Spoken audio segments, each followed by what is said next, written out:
ओम अज्ञानतिमिरन्धस्य ज्ञानाञ्जनशलाकया चक्षुरुन्मीलितं येन तस्मै श्री गुरुवे नमः।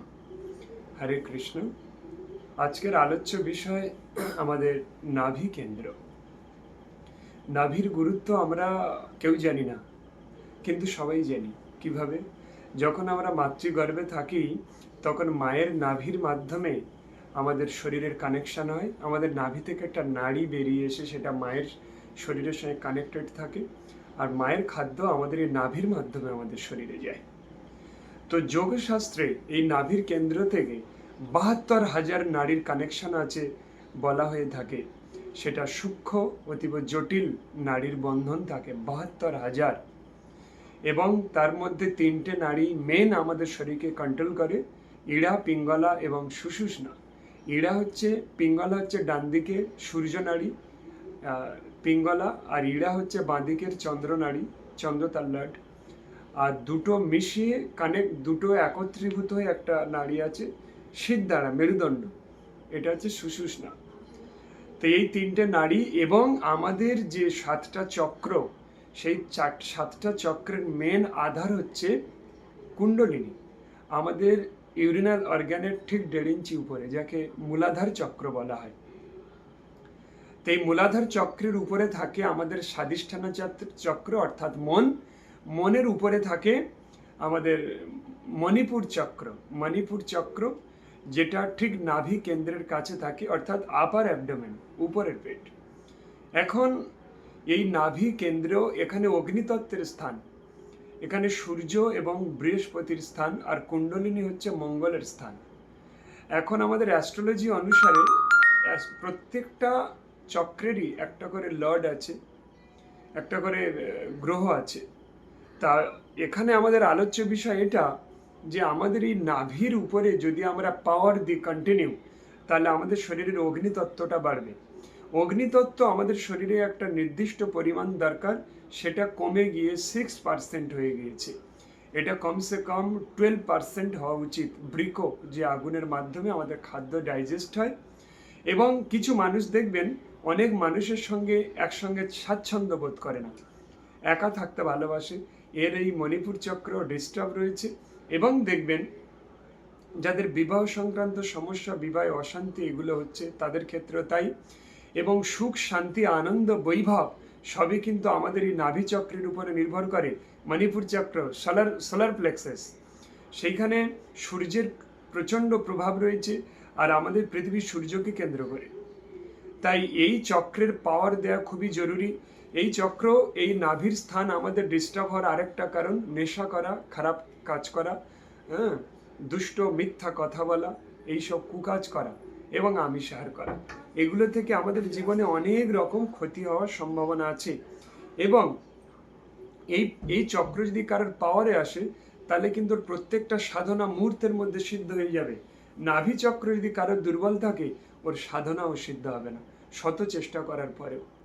তার মানসিক যে সন্তুলন, সেটা তার থাকবে না। তাই আমাদেরকে এই নাভি চক্রকে পাওয়ার দিতে হবে। এবং মানি আকর্ষণ করে এই চক্র, মানি ম্যাগনেট। আপনার অর্থকে এ কোথায় থেকে এনে দেবে আপনার ধারণা করতে পারবেন না, এবং মানুষের প্রিয় হয়ে উঠবেন। প্রিয়। এই ভিডিওটা এমন নয় যে আমাকে কিছু টাকা দিতে হবে, এটা শুধু চর্চা করুন ফ্রিতে, আপনি সম্পূর্ণ ফল পাবেন। অর্থ উপার্জন, মান, যশ, প্রতিষ্ঠা, সবার প্রিয় হয়ে যাওয়া, সাধনায় সিদ্ধ হয়ে যাওয়া, এবং কোনো ভৌতিক কোনো ক্রিয়া, তন্ত্রমন্ত্র না জানলেও ঠিক করতে পারবেন। কিভাবে? এই নাভি চক্রে হাত রাখবেন, ডান হাত, বাম হাতে একটু জল নেবেন, বাম হাতে জল নিয়ে তুলসী পাতা রাখবেন, রেখে আপনার যে মন্ত্রটা জানা আছে ঠাকুরের, সেই মন্ত্রটা বলে 3 বার ফুঁক দিন। দিয়ে কোনো ভূত, প্রেত, যত রকম অশুভ শক্তি রয়েছে তার উপর ছিটিয়ে দিন বা খাইয়ে দিন, মুহূর্তের মধ্যে ঠিক হয়ে যাবে। কারণ আমাদের অগ্নিতত্ত্ব আমাদের শরীর থেকে একটা পাওয়ার, হাত থেকে একটা পাওয়ার বের করবে, যার মাধ্যমে ওর নেগেটিভিটি দূর হয়ে যাবে। তাই নাভির গুরুত্ব অপরিসীম। নাভির সম্বন্ধে কিছুই আমরা জানি না, এবং সেই নাভিটাকে আমরা ঠিকমতো তাকে কন্ট্রোলও করতে জানি না। আমাদের সমস্ত এনার্জির পথ হচ্ছে এই নাভি কেন্দ্র। সুখ সুবিধা, ভালো মন্দ সমস্ত কিছুর রাস্তা হচ্ছে এই নাভি কেন্দ্র। কি করবেন? এই নাভি কেন্দ্রকে উজ্জীবিত করার জন্য আপনাকে স্বাতী নক্ষত্র মাসে একবার আসে, প্রত্যেকটা নক্ষত্র, সেই স্বাতী নক্ষত্র যখন উদিত হবে, পঞ্জিকাতে পাবেন, স্বাতী নক্ষত্র উদিত হলে তখন গাভী মায়ের দুধ, গোমায়ের দুধ, ওই দুধ, কাঁচা দুধ নিয়ে এই নাভির উপরে ঢালতে হবে, এটা ঝরা দিতে হবে কিছুক্ষণ, 5 মিনিট অন্তত দেওয়ার পরে, তাহলে ওই নাভি প্রচণ্ড পাওয়ার চলে আসবে এবং 1 মাস আপনার অর্থ, সুখ, স্বাচ্ছন্দ্য, আনন্দ এক নাগাড়ে প্রদান করবে। করে দেখুন। আর মন্ত্রের মাধ্যমেও করা যাবে। সেটা কি? প্রত্যেক দিন সকালে এবং রাতে শোবার সময়, এটা করার সময় কিন্তু রাতে আমিষ খাওয়া যাবে না, তাহলে এর কোনো এফেক্ট পড়বে না। রাত্রে নিরামিষ এবং হালকা খেয়ে হাত দুটো ঘষে নেবেন। যাদের রেইকি জানা আছে, রেইকিকে প্রেয়ার করে কানেক্ট করে নিয়ে, যারা রেইকি জানেন না তারা নর্মাল হাতটা ঘষে হিট করে নাভির উপরে ডান হাত, তার উপরে এরকম বাঁ হাত রেখে, এই চক্রের মন্ত্র হচ্ছে রম রম, আমরা ওটাকে রাম বলতে পারি, এরকম রেখে অন্তত 21 বার রাম রাম রাম রাম রাম 51 বার বলবেন। দেখবেন সঙ্গে সঙ্গে ভিতরে জ্বালা করতে থাকবে এবং পায়ের যে পায়েটায় দেখবেন একটা কিছু যাওয়া আসা করছে, একটা অনুভব আসবে যে একটা এনার্জি নাভি থেকে ঢুকছে। এটা কন্টিনিউ করুন। আর সকালেও তাই ঘুম থেকে ওঠার সময় এটা করবেন। এটা করার আরেকটা পদ্ধতি, বিশেষ প্রক্রিয়া, আমাদের ডান দিকের নাসিকাকে অন করে নিয়ে এটা করতে হয়। ডান দিকের নাসিকা এবং বাঁ দিকের নাসিকা, এই শ্বাস দুটো নাক থেকে একসঙ্গে পড়ে না, 4 মিনিট অন্তর অন্তর চেঞ্জ হয়। হ্যাঁ, চেঞ্জ হয়ে গিয়ে 4 মিনিট আবার থাকে, রানিং থাকে। তো ওই আপনার ডান দিকের নাসিকাটা অন করে নিয়ে তখনই আপনার এই নাভি চক্রে পাওয়ারটা দিতে হবে। ডান দিকের নাসিকা অন করলেই সঙ্গে সঙ্গে অগ্নিতত্ত্ব অ্যাক্টিভ হয়ে যাবে, যেহেতু এটা সূর্য নাড়ি। আর এটা অন করার জন্য, যেহেতু শুয়ে করবেন এটা, তাই বাঁ পাশ ফিরে যদি 2 মিনিট শুয়ে থাকেন, তাহলে ডান দিকের নাসিকাটা অটোমেটিকলি অন হয়ে যাবে। হ্যাঁ, ডান দিকের নাসিকাটা, তো ডান দিকের নাসিকা অন হয়ে গেলেই তারপর আপনি এই প্রক্রিয়াটা শুরু করে দেবেন। তারপর আপনি দেখুন আর আপনার লাইফের প্রয়োজনীয় বস্তু কিভাবে আপনা থেকেই আসবে। এটা বিশেষ কিছু নয়, কিন্তু এটা চর্চা করলে জীবনে অনেক কিছু লাভ পাওয়া যায়। এবং এটা আরেকটা গুরুত্বপূর্ণ, এটা হিপনোসিস যারা শিখছে, এই নাভি চক্রের পাওয়ারে আসার সঙ্গে সঙ্গে ওর মধ্যে হিপনোটাইজ করার পাওয়ার প্রচণ্ডভাবে বেড়ে যাবে, মারাত্মকভাবে বেড়ে যাবে। হিপনোসিস পাওয়ার ক্রমে ক্রমে বৃদ্ধি পেতে থাকবে এবং তার ত্রিকালদর্শী ক্ষমতা চলে আসবে। এবং যারা সুগার পেশেন্ট, সুগারের উপর আমরা বিশেষ ভিডিও দেব। আমি একজনের সঙ্গে সাক্ষাৎকার করাবো, কলকাতা থেকে এসেছিলেন, 400 সুগার নেমে গিয়েছে উইদাউট মেডিকেল ট্রিটমেন্ট। তো এই চক্রে থেকে সেটা ঠিক করা যায়, এটা বিশেষভাবে একটা ভিডিওতে আমি বলবো। হরে কৃষ্ণ। আজকের এই ছিল বিষয়। আপনার নাভিকে আপনি অ্যাক্টিভ করুন আর জীবনে এগিয়ে চলুন। তার মধ্যে আরেকটা দুঃখজনক বিষয় বলবো, কাশ্মীর, পেহেলগাঁও, সেখানে যে দুর্ঘটনা ঘটেছে, যে সমস্যা ঘটেছে, তার কারণ আপনারা সবাই জানেন। কারা এটা করেছে? সেই মুসলিম জঙ্গিরা, যারা এই সনাতনীদের উপর অত্যাচার করছে। হ্যাঁ, মুসলিমদের উপরে আমাদের ক্রোধ নেই। মুসলিমদের উপরে যদি ক্রোধ থাকতো, তাহলে এই ভারতবাসীরা তাদেরকে এখানে থাকতে দিত না। তারা আনন্দে সবাইকে নিয়ে বাস করে। ভারতভূমি পুণ্যভূমি।